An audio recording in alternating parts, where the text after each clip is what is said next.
welcome to my channel. I'm Lydia with Raindroplila, and today I want to show you guys how I'm using a mailer, an Amazon mailer, to turn into a journal. And so first off, I wanted to share Junk Journal September. I decided I wanted to join in and work on these prompts for my journal, but my last journal is completely full. So I need to make a new journal. So I decided I want to make a new journal that's a little bit more fall themed. And so that's kind of what's going on. And now this journal has been kind of like my spring and summer journal, and look how huge it got. It's kind of insane. I can't believe I fit so much in it. Okay, so this journal was made out of a mailer just like this. And so I can show you a little bit of the structure, the way it is. What I did was I sewed the fabric on here, and I left this open so I can kind of see inside. Plus it creates a pocket I could put things in. So now I have different layers of fabric right here for the cover. I have this pretty print, and then I have just some, I think this is like painter's drop cloth. And so I just hand stitched it on there, and then I hand stitched it to the cover, and then I have these layers on here with the lace and then this ruffle. And so that's kind of the construction of my journal. And then here's the back page, and again I left this open like that, and then I just sewed this ruffle on top. Okay, so this is my previous journal. I actually want to do a flip through and kind of show you guys how I used it for my personal journaling. It's a fairly scrappy journal because I don't want it to be so perfect, like I'm afraid to write in it. I have other journals that are more like it takes more thought to write in them, and those type of journals are almost like more formal. This is more of a diary journal, so I do have photos in here, but I also wanted to make it more scrappy where I can just add everything in here, including like labels and stuff like that.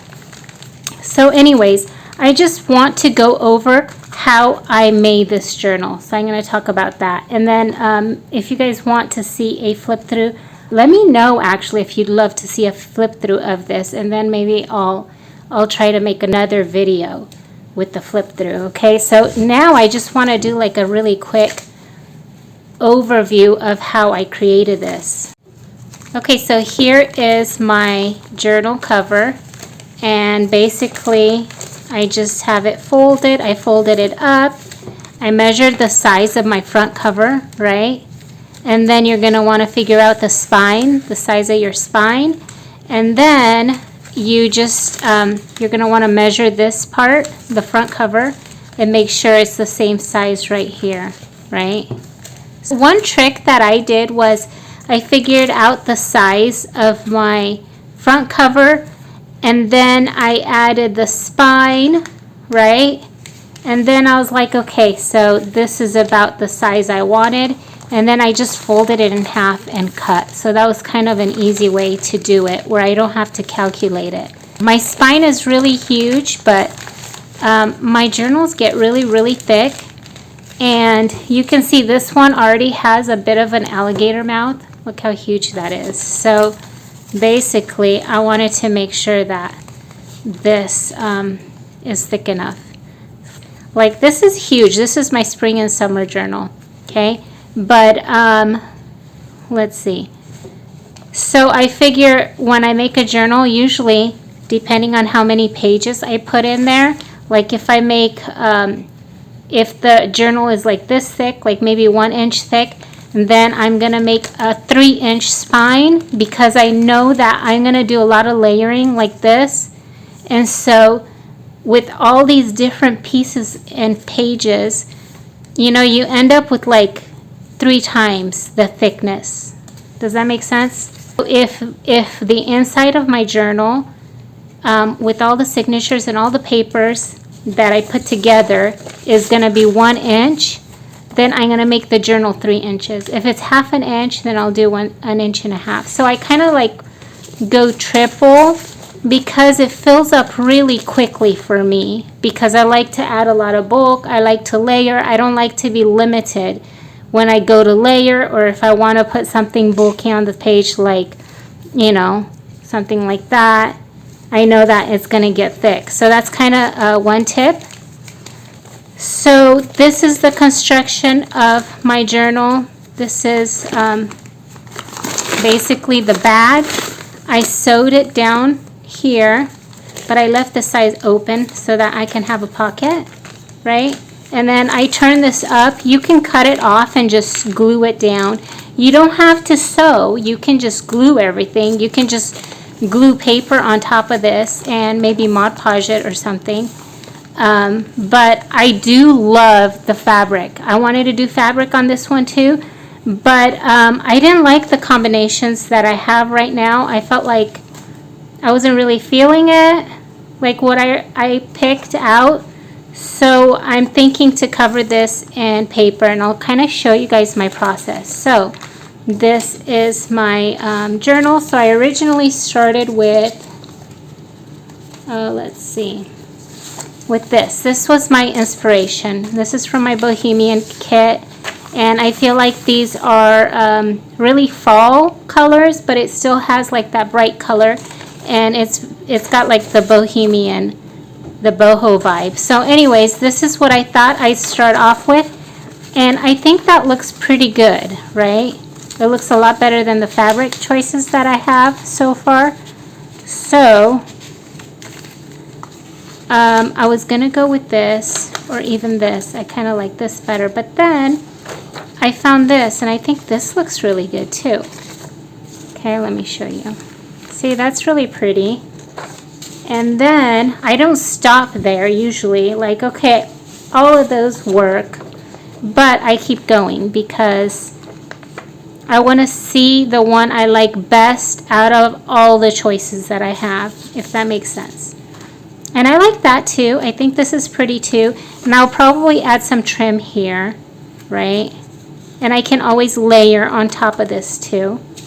Okay, and then I have this one. This is from my Olivia Grace collection, and I love these colors with it. I think that works too. But let's keep going. Even that works. Okay. And I like this too. And then I have a new collection, which I just put together not long ago, and I love it. And I love the way the big flowers look with this too. I think this is really pretty. And so I'm going to just kind of go through and see which one I like. So I like this one. I kind of am leaning more towards this one or this one, but I can always change my mind, just kind of keeping that there. Okay, I like that one, but I think I like this better. I like this too, but I feel like this is too bright for this. Now this collection isn't out yet, but I can, if you guys are interested in it, let me know, and I can try to get it released soon. Okay. Let's see.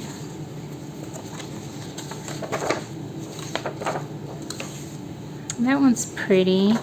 Let's move on though, because I think I like the ones with the blue background.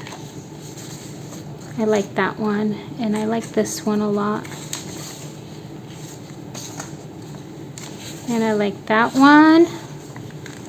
I like this one too, but maybe it'll go inside. Okay. And I like this one a lot too.